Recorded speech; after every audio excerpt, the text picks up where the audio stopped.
mahasiswa yang dipersenjatai dengan informasi akan selalu memenangkan pertempuran.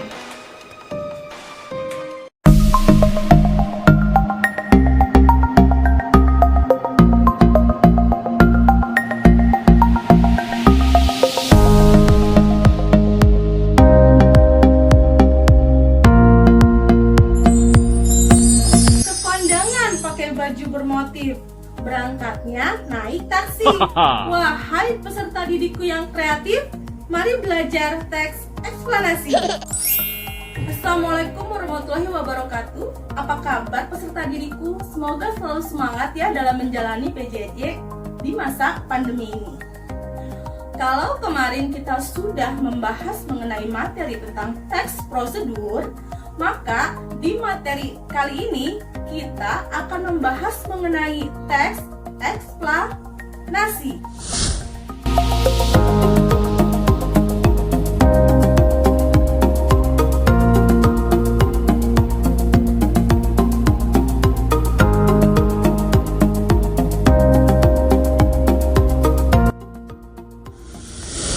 Mungkin kalian bertanya-tanya, apa itu teks eksplanasi? Kalau kita melihat dari segi bahasanya, asal kata eksplanasi dari bahasa Inggris, yaitu kata explain. Explain itu yang berarti menjelaskan. Maka teks eksplanasi adalah teks yang menjelaskan fenomena atau kejadian, baik itu alam, sosial, budaya, maupun pengetahuan kepada pembaca untuk mendapatkan informasi. Lalu fenomena yang dijelaskan tadi maksudnya seperti apa ya? Kalau mengenai fenomena alam, contohnya gunung meletus, bencana banjir, tanah longsor, atau terjadinya gerhana atau pelangi. Nah, sedangkan untuk fenomena sosial, contohnya seperti sekarang ini kan kita sedang mengalami pandemi COVID-19 ya. Nah, fenomena-fenomena positif yang muncul pada saat pandemi ini adalah timbulnya masyarakat yang berbagi kepada kaum yang miskin contohnya, atau apalagi yang dari segi negatifnya contohnya adalah timbulnya perampokan karena masyarakat sekarang sulit untuk mendapatkan pekerjaan ya. Lalu apalagi kenakalan remaja, prostitusi, pergaulan bebas ya, itu contoh-contoh yang sosial. Lalu dari segi budaya contohnya seperti apa?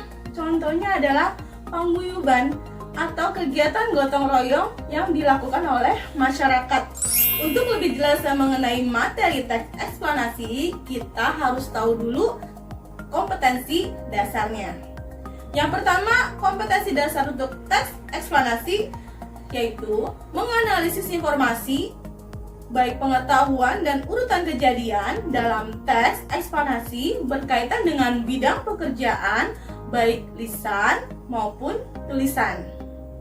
Yang kedua adalah mengonstruksi informasi, baik pengetahuan maupun urutan kejadian dalam teks eksplanasi berkaitan dengan bidang pekerjaan, baik lisan maupun tulisan. Tujuan pembelajaran materi teks eksplanasi untuk pertemuan kali ini adalah yang pertama, peserta didik mampu menganalisis informasi baik pengetahuan dan urutan kejadian dalam teks eksplanasi berkenaan dengan bidang pekerjaan baik lisan maupun tulis. Yang kedua, peserta didik mampu mengonstruksi informasi baik pengetahuan maupun urutan kejadian dalam teks eksplanasi berkaitan dengan bidang pekerjaan baik lisan maupun tulis. Di awal saya sudah menjelaskan mengenai pengertian dari teks eksplanasi. Sekarang mungkin kalian bertanya-tanya, apa ya struktur dari teks eksplanasi? Lalu apa ya ciri-ciri dari teks eksplanasi? Dan bagaimana sih cara mengonstruksi teks eksplanasi?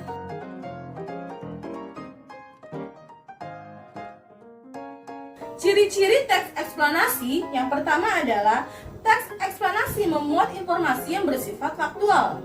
Yang kedua, teks eksplanasi bersifat keilmuan atau berhubungan dengan ilmu pengetahuan. Yang ketiga, teks eksplanasi ini bersifat informatif dan terdapat hubungan kausal. Lalu, teks eksplanasi ini membahas peristiwa atau fenomena yang sedang atau yang sudah terjadi. Lalu, menggunakan kata penanda urutan, dan yang terakhir pastinya mempunyai struktur. Kita bahas satu-satu ya. Teks eksplanasi mempunyai 3 struktur. Yang pertama adalah pernyataan umum. Apa itu pernyataan umum? Adalah gambaran umum mengenai fenomena atau peristiwa yang akan dibahas. Lalu yang kedua adalah urutan, sebab, atau bisa juga disebut dengan deretan penjelas, yaitu penjelasan mengenai penyebab atau akibat yang dihubung-hubungkan dengan fenomena yang akan dibahas. Lalu yang terakhir adalah interpretasi yang berisi kesimpulan atau tanggapan mengenai pernyataan umum atau urutan sebab yang tadi dijelaskan. Ciri berikutnya, teks eksplanasi bersifat keilmuan. Nah, informasi yang disajikan dalam teks eksplanasi itu bisa dipelajari, ya, bisa diteliti karena bersifat edukasi. Ciri berikutnya adalah teks eksplanasi ini informasinya itu berdasarkan fakta atau bersifat faktual. Maksudnya apa? Peristiwa atau fenomena yang disajikan itu real atau benar-benar terjadi ya, atau dapat dipertanggungjawabkan. Dengan apa? Dengan bukti dan data yang objektif. Ciri berikutnya tentang teks eksplanasi adalah teks eksplanasi itu bersifat informatif. Artinya, teks eksplanasi ini hanya memaparkan informasi tanpa ada unsur persuasif atau mengajak. Lalu hubungannya kausal. Apa artinya? Yaitu memiliki hubungan sebab dan akibat, ya. Ada fenomena yang terjadi, ada sebabnya, ada alasannya, lalu ada dampak atau akibatnya.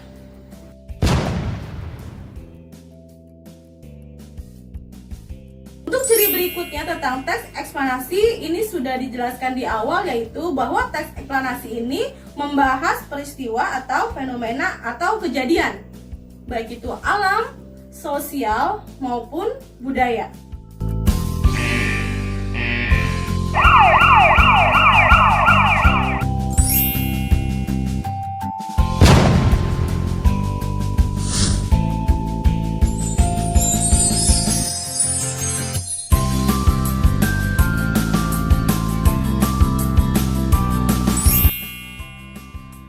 Ciri berikutnya adalah bahwa teks eksplanasi menggunakan kata penanda urutan. Contohnya itu, setelah itu, lalu berikutnya, kemudian, lalu, ya.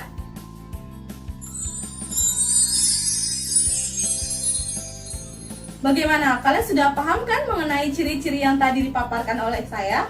Nah, sekarang kita akan mengetahui bagaimana cara mengonstruksi teks eksplanasi. Untuk lebih jelasnya, kalian simak contoh teks eksplanasi berikut ini.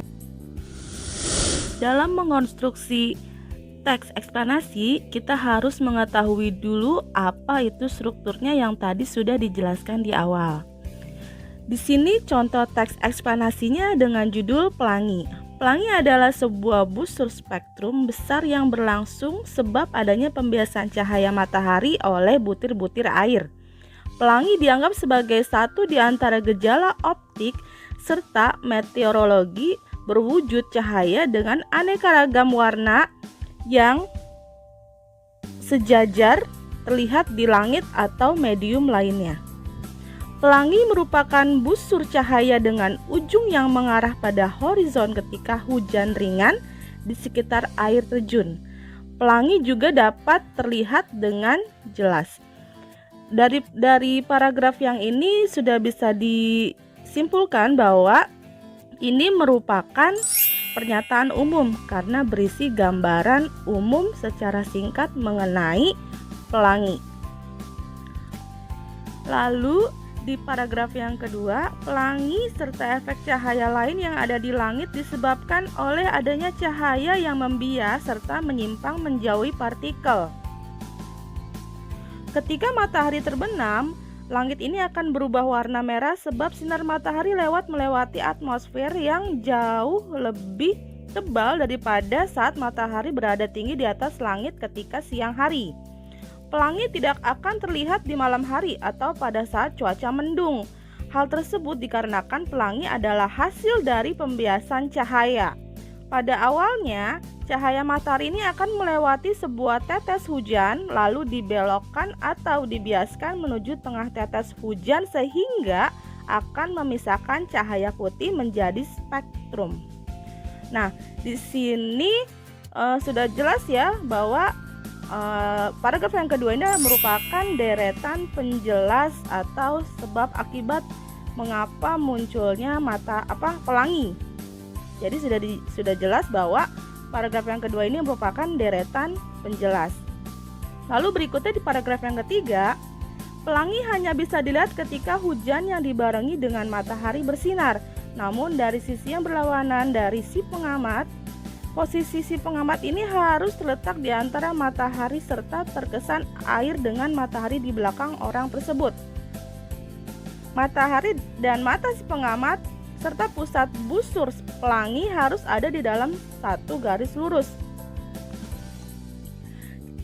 Cahaya dengan panjang gelombang paling pendek ada pada warna ungu, serta di bagian kurva dengan panjang gelombang terpanjang ada pada merah di bagian luar. Nah, di paragraf yang terakhir ini merupakan interpretasi atau sebuah kesimpulan dari pernyataan umum dan deretan penjelas yang ada di paragraf ke-1 dan yang kedua. Nah, begitulah cara mengkonstruksi contoh teks eksplanasi dengan judul pelangi. Pelangi ini merupakan bentuk teks eksplanasi dengan fenomena alam. Setelah tadi kita sama-sama mengonstruksi teks eksplanasi, maka pertanyaannya adalah, apakah kalian sudah paham mengenai teks eksplanasi dalam pertemuan kali ini? Oke, Ibu harap kalian sudah memahami materi kita untuk pertemuan kali ini. Demikian pemaparan materi untuk kali ini.